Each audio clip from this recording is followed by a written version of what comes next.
Bonjour mes élèves de 12e année collégiale internationale. Je mets à votre disposition le cours de la dérive des continents. L'observation de la disposition relative des continents à travers le temps.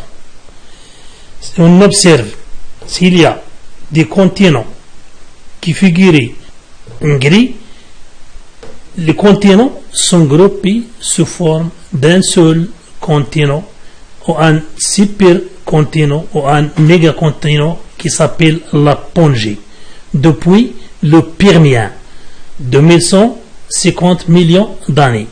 Puis il y a la Pangée est fragmentée en deux continents principaux, l'Eurasie et Gondwana, pendant le Trias, 2 millions d'années.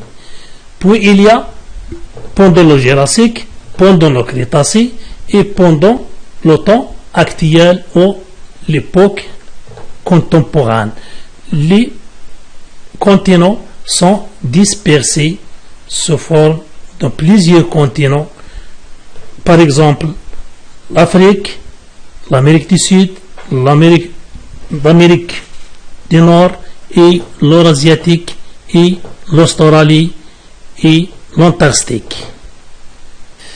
Cette théorie de la dérive des continents, en 1912, le météorologiste, explorateur et géophysicien allemand Alfred Wegener propose sa théorie. Les continents constituent jadis exprime un temps précédent un supercontinent qui s'appelle la Pangée. Puis ce mégacontinent ou ce supercontinent continue s'y fracturer dans plusieurs continents pour atteindre leur position actuelle. Mais quels sont les arguments avancés par Alfred Wegener pour prouver sa théorie? Le premier argument, c'est l'argument morphologique. Il y a une complémentarité des côtes. Côte ouest d'Afrique et le côte est de l'Amérique du Sud. Wegener a constaté une complémentarité des côtes d'Afrique et d'Amérique du Sud, de part et d'autre de l'océan Atlantique. Le deuxième argument, c'est l'argument géologique ou pétrographique. Il y a des formations rocheuses au niveau des continents d'Afrique et du continent de l'Amérique du Sud. Ces formations rocheuses qui sont figurées ou représentées par la couleur grise sont d'âge supérieur à 2 milliards d'années. Par exemple, le bouclier de l'Ouest africain, bouclier de Guinéis, bouclier brésilien, bouclier angolais, bouclier tanzanien, bouclier rhodésien, par rapport à l'océan Atlantique. Ces formations rocheuses spécifiques de même âge de 1 milliard d'années qui peuvent être assemblées en chaîne continue si on rapproche les continents. Le troisième argument, c'est l'argument paléontologique. Il y a des fossiles qui se trouvent dans différents continents. Par exemple, le fossile de Cyanognathis, fossile reptile Dodus mesosaurus, fossile de la fougère Glossopteris, présent dans tous les continents du Sud, montre que ces derniers ont déjà été ruinés. Preuve fossile de reptiles terrestres, l'Ostrosaurus. La définition de fossiles: les fossiles sont des traces ou des restes des êtres vivants, soit animaux ou végétaux, qui vivent dans des périodes ou dans des ères géologiques précédentes. Dans ces arguments, on retrouve des fossiles de même âge dans des continents différents, Afrique et d'Amérique du Sud. On a une remarque: les êtres vivants n'auraient pas la possibilité de traverser l'océan Atlantique pour venir vivre sur un autre continent. La théorie d'Alfred Wegener a été rejetée parce que nous ne pouvons pas apporter des explications suffisantes quant à son mécanisme. Il ne respecte pas la démarche scientifique. Donc, on a une autre théorie qui s'appelle la théorie de la tectonique des plaques. Quelle est la notion de plaque? Quels sont les types de plaques? Quels sont les types de mouvements entre les plaques? Quelle est l'origine du mouvement des plaques? Pour déterminer la notion des plaques lithosphériques ou tectoniques, on observe la répartition, la carte qui représente la répartition mondiale des séismes et des volcans. Au niveau de la carte, il y a les séismes qui sont représentés par des points en rouge et les volcans qui sont représentés par des petits triangles en violet. Donc, les séismes et les volcans ne répartissent pas au hasard dans le monde. Ils sont répartis de façon homogène. Les zones stables délimitées par les zones instables est appelée plaque tectonique ou plaque lithosphérique. Il y a plusieurs plaques tectoniques qui sont délimitées par les zones instables par les séismes ou les volcans. Cette carte représente les plaques lithosphériques qui sont délimitées par les zones instables. Il y a une douzaine de plaques lithosphériques principales. Il y a la plaque pacifique, plaque philippine, plaque australo-indienne, plaque antarctique et la plaque eurasiatique, plaque arabique en violet, plaque africaine en vert, plaque sud-américaine, plaque de Caraïbes, plaque du Caucase, plaque de Nazca, plaque du nord américain. Dans cette carte, il y a trois types de plaques. Plaque continentale seulement, et la plaque océanique seulement, et il y a des plaques qui sont mixtes. Et des plaques qui sont mixtes, qui présentent une partie océanique et une partie continentale.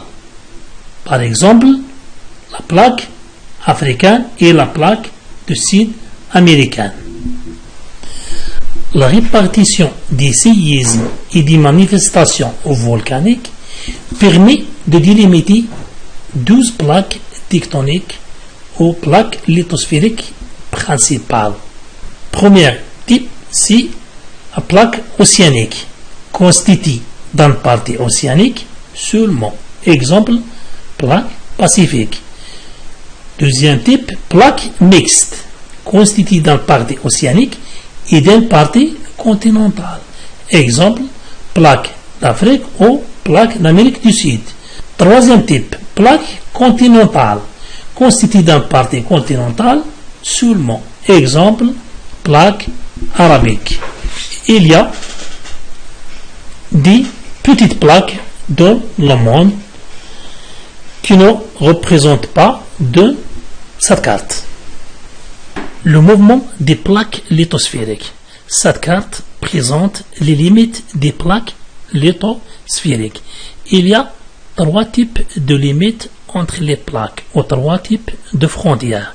Il y a une frontière de convergence qui est représentée par des flèches en rouge et des frontières de divergence ou d'éloignement des plaques qui est présentée par des flèches en bleu, et il y a des frontières ou des limites décrochantes au niveau des failles transformantes qui est représentée par des flèches, par une flèche en bleu en gras.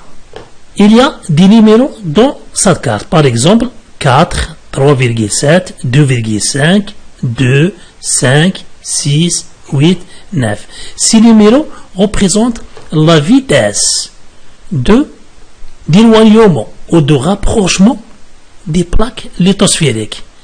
La vitesse d'éloignement ou de déplacement des plaques lithosphériques est représentée par le centimètre par an. V est égal à D sur T. D, c'est la distance. D, c'est la distance entre les deux plaques lithosphériques, ou la distance qui se déplaçait entre les deux plaques lithosphériques. T, c'est représenté par l'année, par un an. Donc, il y a 3 types de limites ou de frontières et 3 types de mouvements. Il y a un mouvement de convergence, un mouvement de divergence et un mouvement de coulissage au niveau des failles transformantes. La technique qui permet actuellement de mesurer le déplacement des plaques ou le mouvement des plaques ou la vitesse de déplacement des plaques, c'est le GPS.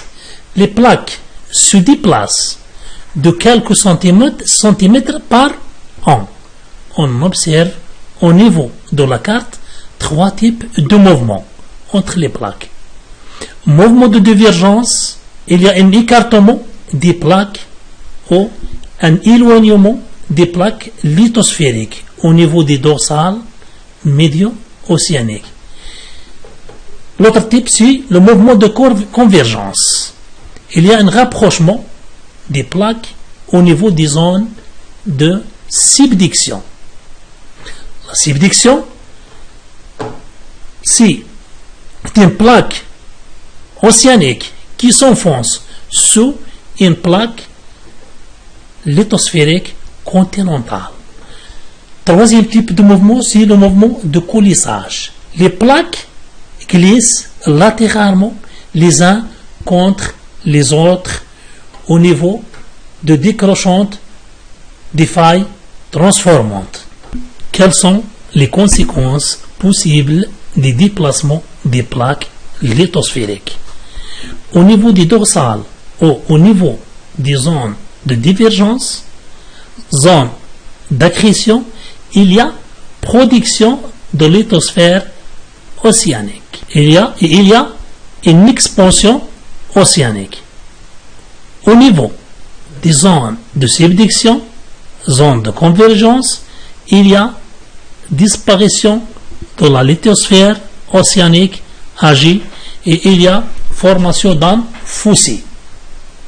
Au niveau des plaques lithosphériques continentales, il y a formation des chaînes de montagnes. Il y a plusieurs conséquences possibles des déplacements des plaques lithosphériques. Il y a 3 conséquences. Il y a production de la lithosphère océanique, il y a expansion océanique, disparition de la lithosphère océanique âgée, il y a formation de chaînes de montagnes au niveau des zones de collision. Au niveau des zones de divergence, il y a l'éloignement d'une plaque lithosphérique océanique et l'autre plaque océanique. Il y a des mouvements ascendants de la sténosphère. La définition de la subduction, c'est l'enfouissement de la lithosphère océanique sous une plaque lithosphérique continentale. Dans cette partie-là, il y a un mouvement descendant de la lithosphère océanique. Au niveau d'un océan, il y a la topographie d'un océan, il y a une expansion océanique. Il y a les reliefs d'un océan. Les reliefs d'un océan, c'est la plaine abyssale, le talus continental, le plateau continental et le dorsal médio-océanique. Il y a une symétrie par rapport au dorsal ou au rift qui se trouve au milieu. À droite, il y a le plan abyssal, à gauche, le plan abyssal, le talus continental à droite, et à gauche, le plateau continental à droite, et le plateau continental à gauche. C'est un donné qui soutient la théorie de la dérive du continu. Il y a une symétrie par rapport au dorsal médio-océanique. C'était la dorsale médio-océanique, c'était une chaîne de montagnes. La formation de roche principale de la dorsale médio-océanique. Dans ce globe terrestre, il y a des couleurs différentes qui représentent l'âge en millions d'années de la roche principale. La roche principale de la dorsale médio-océanique, c'est la roche de basalte. C'est une roche volcanique qui est ici de la profondeur et se refroidit au niveau de la mer. Il y a une symétrie par rapport au dorsal médio-océanique ou du rift. L'âge des basaltes augmente si on s'éloigne du dorsal médio-océanique à droite et à gauche. Par exemple, on a l'âge de 0 millions d'années, 11 millions d'années, 20 millions d'années, 33 millions d'années, 48 millions d'années, 68, 84, 132, 155, 180 millions d'années. Il y a une symétrie par rapport au dorsal médio-océanique, de la droite et à gauche. On remarque qu'il existe une symétrie dans la répartition des roches principales. Le basalte. Le basalte est une roche volcanique de part et d'autre de la dorsale. Donc, la dorsale est une zone d'éloignement des plaques. Quelle est l'origine du mouvement des plaques lithosphériques? On peut dire que les mouvements des plaques sont liés à des mouvements en profondeur. La structure interne du globe terrestre. Le globe terrestre est formé en plusieurs enveloppes. L'enveloppe externe du globe terrestre s'appelle la croûte terrestre. Il y a deux types de croûte terrestre. Croûte océanique et croûte continentale. Il y a une autre enveloppe au-dessus de la croûte terrestre qui s'appelle le manteau. Le manteau est subdivisé en manteau supérieur et l'asténosphère, puis le manteau inférieur. Le manteau supérieur plus la croûte terrestre, soit croûte océanique, on dit, s'appelle lithosphère océanique. Et la partie du manteau supérieur plus la croûte océanique s'appelle la lithosphère océanique. Il y a deux enveloppes au-dessus du manteau, le noyau externe et le noyau interne. La lithosphère se dispose sur l'asténosphère qui est moins rigide de la lithosphère. Pour déterminer l'origine de la chaleur, on étudie un exercice qui représente la variation de température en fonction de la profondeur. La courbe qui représente la variation de température en degrés Celsius en fonction de la profondeur de la Terre. Les globes terrestres de la Terre, il y a la croûte continentale et océanique. La profondeur des croûtes continentales et océaniques à peu près 150 km. La profondeur des montants à peu près 2900 km. La profondeur du noyau externe en l'état liquide qui est à peu près de 4000 km. Et la profondeur de noyau interne l'état solide, 5200 km à peu près. Pour déterminer la température, la profondeur d'un point, on fait la projection verticale. Par exemple, pour déterminer la température à une profondeur de 1000 km, on fait la projection de 1000 km de profondeur pour déterminer la température exacte. Par exemple, la profondeur 1000 km, à peu près, il y a 1500 degrés Celsius. Dans cette courbe, il y a l'augmentation de la température en fonction de la profondeur. Il y a l'augmentation de la température en fonction de la profondeur. La température augmente. Donc, on va essayer de terminer l'exercice précédent. Complétez le tableau suivant. Coup de bouton conclure. La température en degrés Celsius, il y a 1000 degrés Celsius. On va déterminer la profondeur. Puis, il y a 3000 degrés Celsius. On va déterminer la profondeur. Il y a une profondeur de 5000. Et on va déterminer la température qui correspond à 5000 km de profondeur. On va donc mettre la projection verticale pour obtenir la profondeur ou la température correspondant à un numéro donné. La profondeur en kilomètres correspondant à 1000 degrés Celsius, c'est 150 km. Et la profondeur qui correspondant à 3000 degrés Celsius, la profondeur correspondant à une température de 3000 degrés Celsius, c'est 2900. Et la température en degrés Celsius qui correspondant à 5000 km en profondeur, c'est 600 degrés Celsius.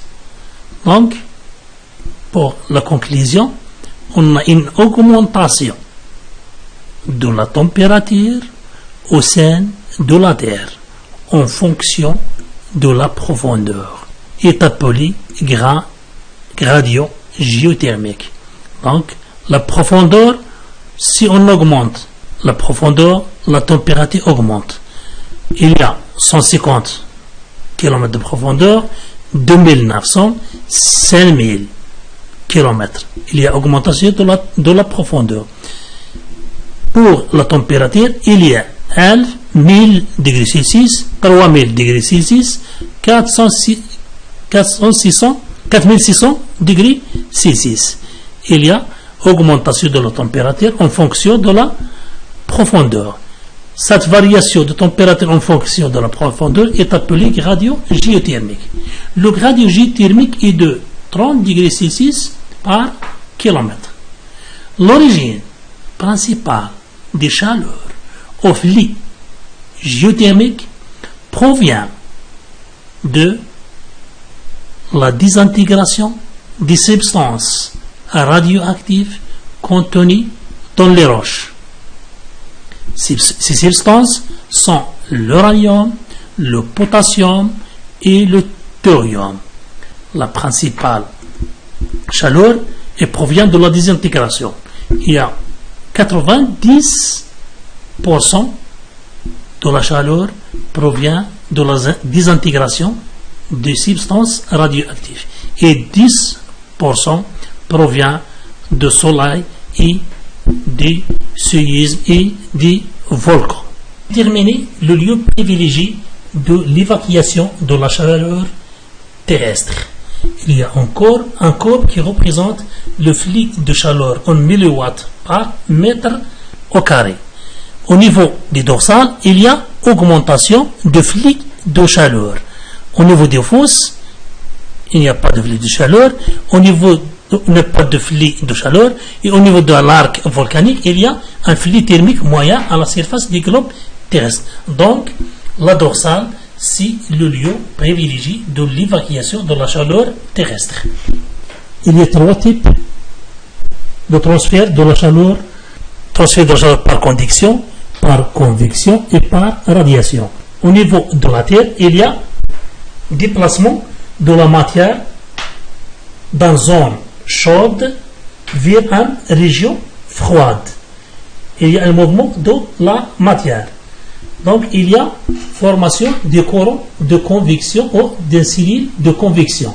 Les courants de convection engendrent par la désintégration des éléments radioactifs au niveau du globe terrestre sont l'origine du mouvement des plaques lithosphériques. Conclusion. Au niveau des zones de divergence, il y a des courants de convection ascendants qui provoquent l'éloignement des plaques lithosphériques. Et au niveau des zones de convergence, il y a des courants descendants qui provoquent le rapprochement des plaques. Et merci.